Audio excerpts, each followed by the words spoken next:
Tapi kalau memang ada ujiannya, tapi ada hati manusia yang tidak sama, kita melihat banyak orang yang putus silaturahmi.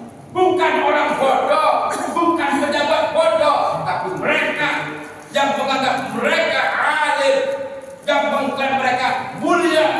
Ternyata orang-orang yang kita anggap mulia, hebat, alim, mereka sendiri yang bermusuhan dengan orang lain. Pak, kita lihat di media YouTube, media sosial, Habib dengan ulama pribumi, ya, dibenturkan mereka. Apa iya dituduh kejelekan, dianggap mencemparkan nama baik? Mereka baik-baik tidak. Pasti hati mereka sakit, pasti hati mereka marah dan membutuhkan status silaturahmi.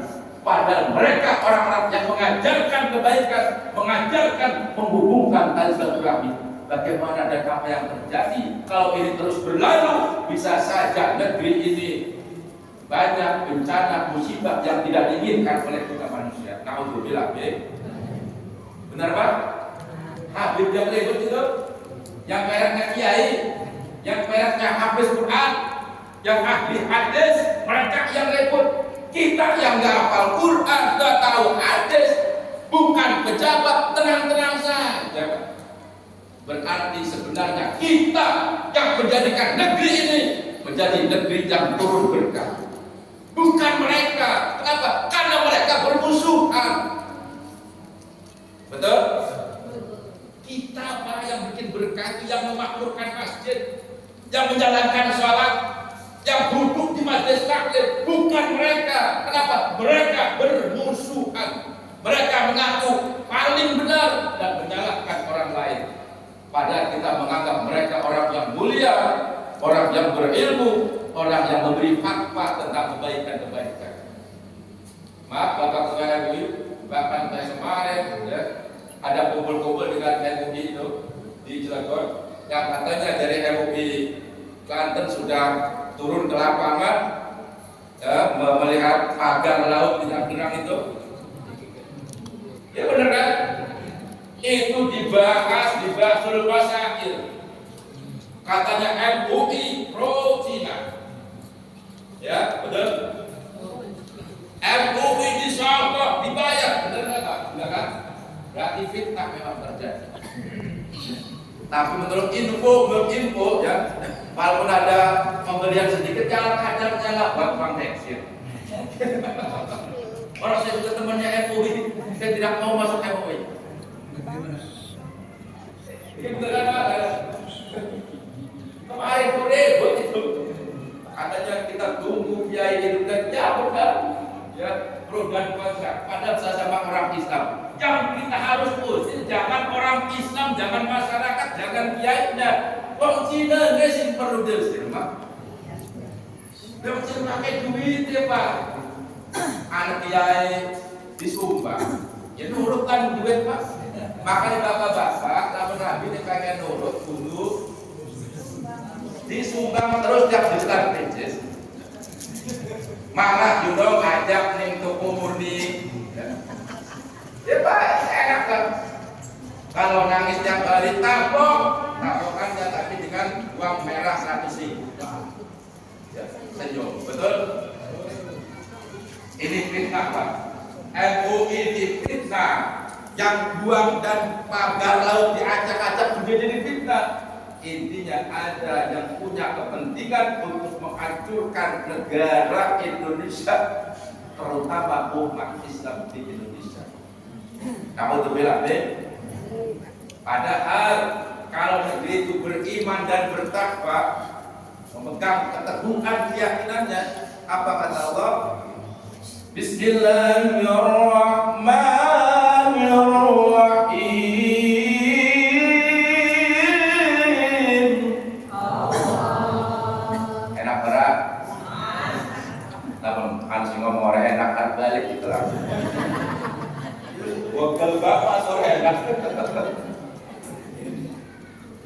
Walau anna ahlul qura amanu wattaqau lafatahna alaihim barakatin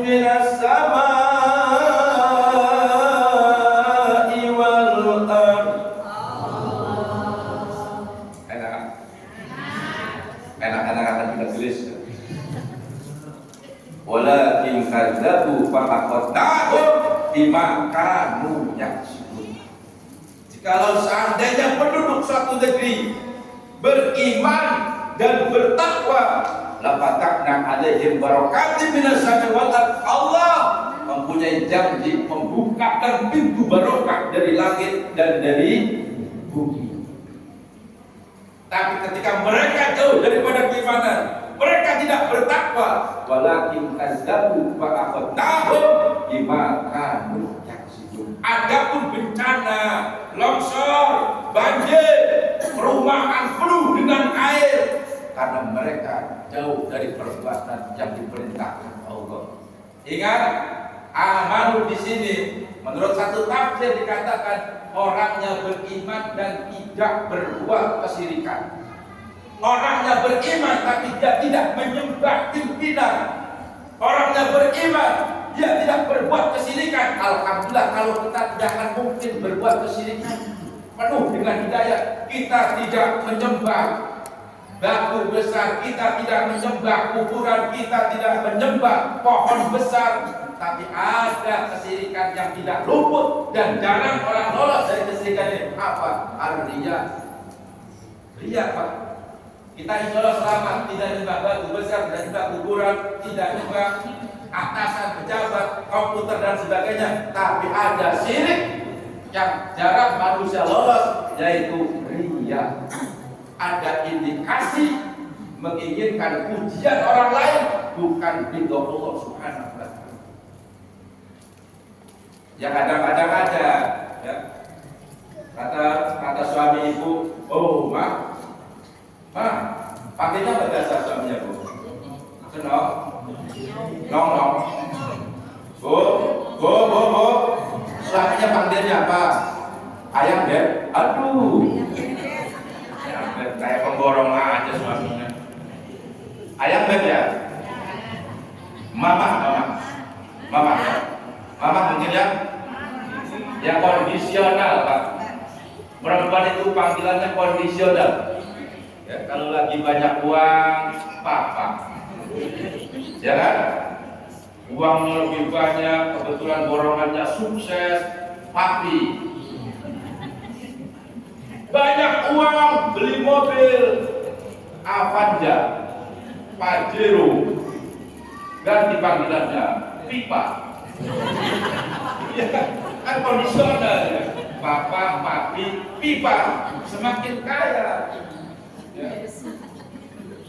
Pipa, ayo kita kondangan. Iya paralon. Jadi ibu dipanggil paralon. Kalau saya dipanggil istri AA.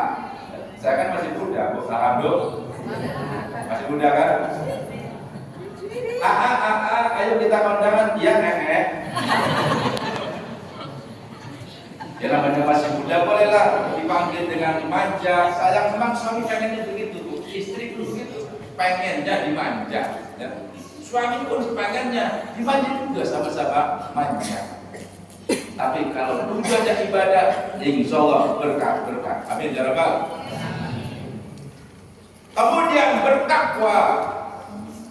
Orang yang menjalankan perintah Allah dan menjauhi segala apa yang dilarang oleh Allah. Kalau ini, Bu, suaminya berbuat kesyirikan, maaf, contoh,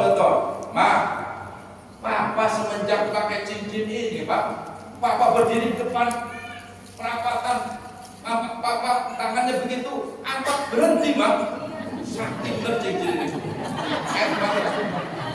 Bisa.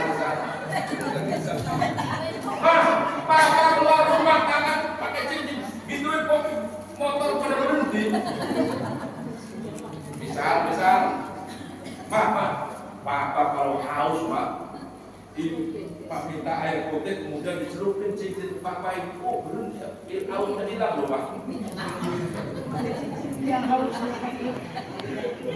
Syirik itu syirik, Pak. Tidak ada kalimat ikhtiar, tidak ada kalimat syariat. Kalau meyakini termasuk syirik, termasuk yang punya indikasi syirik, yang mengharap pujian orang lain adalah artinya. Dari iman di sini adalah iman yang tidak berbuat kesyirikan. Maaf, Bu, berkah akibat orang yang tidak menjalankan keimanan dan ketakwaan Anda, ternyata ada yang dinamakan nikmat itu bisa menjadi laknat. Nikmat bisa menjadi laknat. Contoh air. Ibu minum air. Enak? Ingat gak itu nikmat? Ya benar, ingat. Ibu pagi-pagi mandi, bukan mandi malam, pagi mandinya. Kan beda Pak itu. Kalau mandinya sebelum subuh mungkin bukan mandi biasa, kan? Kalau mandinya pagi kan mandi biasa berarti Pak. Ya. Badannya segar, nikmat gak? Ibu ingat yang menciptakan air itu siapa? Ibu baca bismillah. Ibu bikin teh manis, gulanya sudah diletakkan di gelas, teh jeruknya sudah ada. Ibu air panas dan dituangkan, diaduk, diminum, manis, nikmat. Ternyata ada nikmat kecil yang kita lupa mensyukuri. Nikmat itu ternyata bisa menjadi besar. Contoh, tadi ibu lupa minum itu airnya pemberian Allah, nikmat dari Allah. Tadi ibu lupa yang buat mandi adalah air buatan Allah dan dari Allah, dan nikmat. Ketika kita lupa mensyukurinya, ternyata bisa menjadi laknat. Contoh, bagaimana kalau air itu berada di halaman rumah kita sampai masuk ke dalam rumah kita, nikmat apa laknat? Berarti laknat. Mau diminum nggak bisa, nggak enak, takut timbul penyakit, dibiarkan merusak tembok, TV juga rusak, kulkas rusak, lemari juga rusak, motor juga mogok, mobil juga mogok, ngangkat kulkas mau ditaruh kemana juga susah. Orang airnya di halaman rumah kita, berarti nikmat menjadi laknat. Kemudian angin, angin tahu angin?